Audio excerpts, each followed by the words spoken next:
Everyone, it's Gaming Black Dragons and welcome back to another video. Now, you know we had our top 10 of my best favourite games on the ps4 and number 1 was The Witcher 3. And yeah, and so on and so on. Well, it's the opposite. It's the top 10 of my least favourite games on the ps4.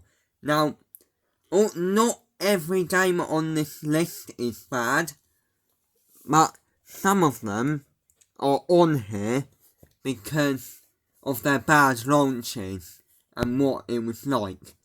In fact, there are quite a lot of games on this list that I still quite enjoyed, and then there's just a few that I just could not play because of how bad they were. So this is why it's called my least favourite and bad games at the same time. So yeah, and number 10. Yeah, not all of these games are bad now, but they were when they launched. And some of these are on here because I was very disappointed by them. Now, these are my personal opinions. It's okay to have an opinion. Now, let me know in the comments what your opinions are, what you don't like and like. Yeah.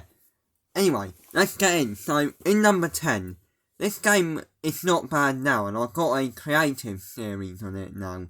But the way it's on this list because of the way it was launched and how disappointing it was. And number 10, we got none other than the No Man's Sky.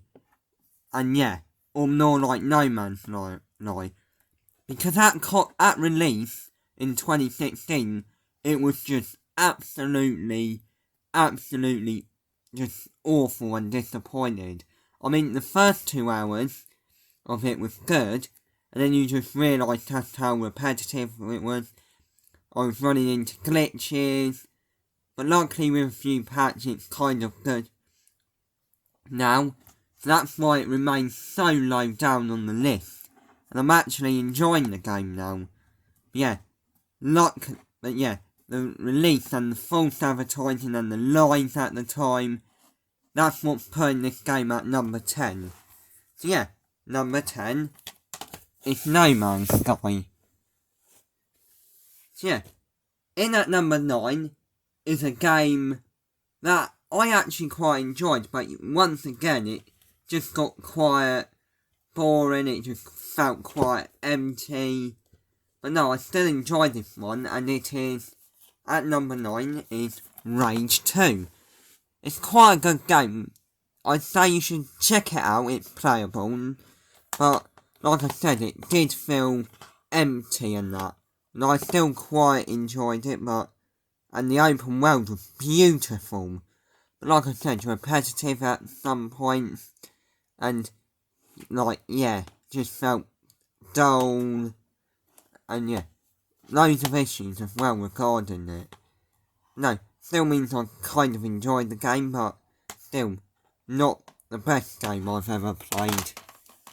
And yeah, it's one of my least favourite, because that was also quite disappointing. Another game on this list is another game which is absolutely beautiful. Not the big open world, but an open world, but it's in at number 8 because of its short campaign. And yeah, it released too early, I thought. And that was Mirror's Edge Catalyst. So yeah, beautiful game. Absolutely beautiful game. Outstandingly beautiful. Graphics are amazing. But it's a short campaign. And the not feeling eager to go back and do races and side quests. Feels like you have to do it before the end game, because otherwise you'll get too bored. But no, I liked the open world exploring it. It's probably up there with some of my favourite beautiful open worlds. But no, just too short, and it feels like you do everything too soon. And yeah, released too early. If it had more time, this would have been in my favourite pile at least. But yeah, another game I will come back to. Yeah, thank number 8. Right, this game is number 7 because of the way it's released and its shocking microtransactions. It felt like a mobile game, pay to win. Now, the game is quite good, but yeah, I'm going to talk about the release of this one. And that was Assassin's Creed Unity. So, if you're playing this at launch, you should know how blinking glitchy this game was, and how much disgusting microtransactions were in the game. Trust me, it was predatorous. For this, it was fully pay to win, and unless you grind for hours, you're not going to get far unless you pay. Luckily, I managed to find a way to do it without paying to win, but it bloody took forever. And the story's not many sequences and that. Yeah, here is the Revolution Edition, and yeah, some of the compact does feel a bit weak, but yeah, glitches galore, glitches at release, and microtransactions, which would go on to plague other series, as you know. So yeah, Assassin's Creed Unity, number 7. Right, this game is number 6, and I still had a necessary good time with it, but I just felt really disappointed with it. And that game is Just Cause 4. The graphics were awful at release. Oh, what else? Well, not much extreme weather events happening, and the way you have to do things to complete cities. You have to do stupid races, I mean, come on now. Big open world, but stupid repetitive races. Blimmin' ammo running out too quick. And yeah, just dull graphics for a 2018 game. Luckily it's had its overhaul now. And not very good extreme weather events, so I was very disappointed. Mind you, I did hype the game up. I was actually quite hyped. And yeah, you enjoy a game less, but still, I was quite very disappointed. And I did play a lot of this as well, just to see it got quite repetitive. The updates made it eventually better, but it still doesn't deny the fact of how disappointed I was. And it is quite a fun game. So yeah, down to my final 5. In at number 5 is a game that spins off a series, and it's just quite boring. It's just quite boring. Agents of Mayhem. Now, I did quite enjoy this game, but I just felt it was a bit flat. Yeah. I just felt it was a bit flat and not very good. I mean, I will have to play this again at some point, and that, because within a few years I might update my list.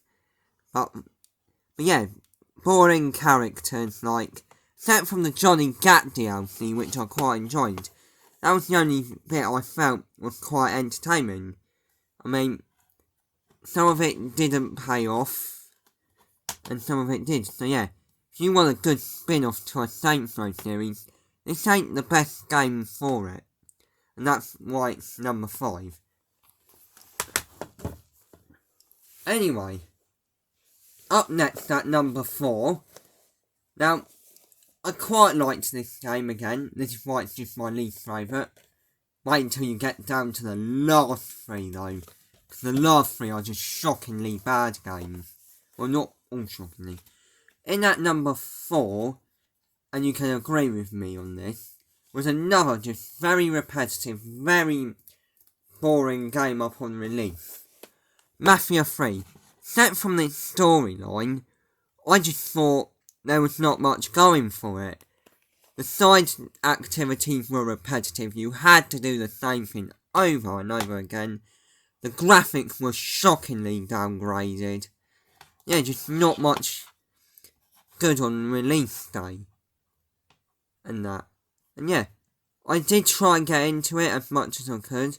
I certainly enjoyed the storyline on Mafia 3, but I just did not enjoy everything else around it. The graphics, just, I don't know where it went wrong in that department. But no, like I was saying, Mafia 3, as well as the glitches and that, Mafia 3 is at number 4 for its release. In fact, most of these games have bad releases. Here are my last 3 games. There will be a bit of bad language towards the end of it. But yeah. Anyway. Number 3 was one of those games where it got hyped before release. In fact, the pre-game footage and all that was better than the actual product. I think you can know what it is. Tom Clancy's The Division.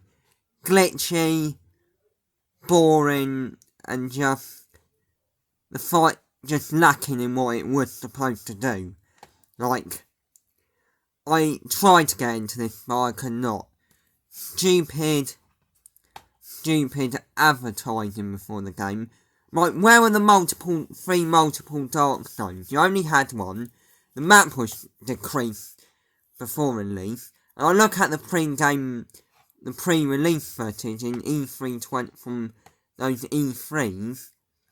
Now I look at this product and I would rather play the Division that was revealed before it came out. Because this is just boring. Glitches, everything. Just not really worth the time. Luckily the Division 2 looks a lot better than this. And yeah, I hope to actually get that one. But no, just do not check this one out. Because it's just boring. You just do not get good loot. I mean, and yeah, bloody pay to win, and yeah, just not worth your time. Right, these last 2 games, I had a struggle picking what should be number 1 and what should be number 2. But no, the way I've shifted the top 2 might cause a bit of controversy, but I'm just going to put it straight in. These 2 are the worst 2 games I've ever played in my collection. Just horrible. And yeah. So, in at number 2 is Tony Hawk's Pro Skater 5. And F me! Shocking. Do not buy this game. Don't go anywhere near it. It needs to be locked up. It needs to be burnt. It needs to be everything that deserves. Because this game is absolutely awful. Even with updates, it was just awful. Glitches. Couldn't even finish a combo. I did get quite far with it, which I felt awful for it, because I'm better than that. Just nothing good. Not even the updated maps were good. And the freestyle area. And you know, stupid, repetitive, blinking activity. Just absolutely shocking gameplay. It was just flat, and this is what nearly killed the Tony Hawk series. I hope they can make more, but this was going to be the last one, and you had to end the series on this. My fan favourite of my childhood, and this just ruined it. So yeah, do not go near it. In fact, this doesn't even be in the pile like that. And yeah. Anyway, in at number 1 is the worst game in my collection. I could not play more than 5 minutes of it. It's open world as well. An offence to my favourite genre of all time. And I think you can guess what it is. Homefront: The Revolution. Just awful. It was unplayable, even with patches. I could not play more than 20 or half an hour of this. Because of whenever the frame rate was always dropped, the glitches would drop, the glitches would happen, and it's just absolutely unplayable. It's not even worth 10, which is what I paid for it. I think this should be not even be sold. It should be pulled from the store. And yeah, I do not want to see it ever again. I do not even want it on my PS4 console. I mean, Philadelphia 2029, this game had great potential to be good. And it just absolutely just failed. It just failed. It effed up very easily. I mean, just dull, bad graphics, loads of glitches, awful frame rate issues. Yeah, just not a good time. Do not buy this game. Stay away from it and spend your money on something good, because you don't deserve this in your collection. So yeah, anyway, that's my 10 least favourite games on the PS4. I hope you enjoyed it, because I certainly did enjoy this video. And make sure you like and watch your least favourite games. And yeah, hope to see you in the next GBD. See you in the next one.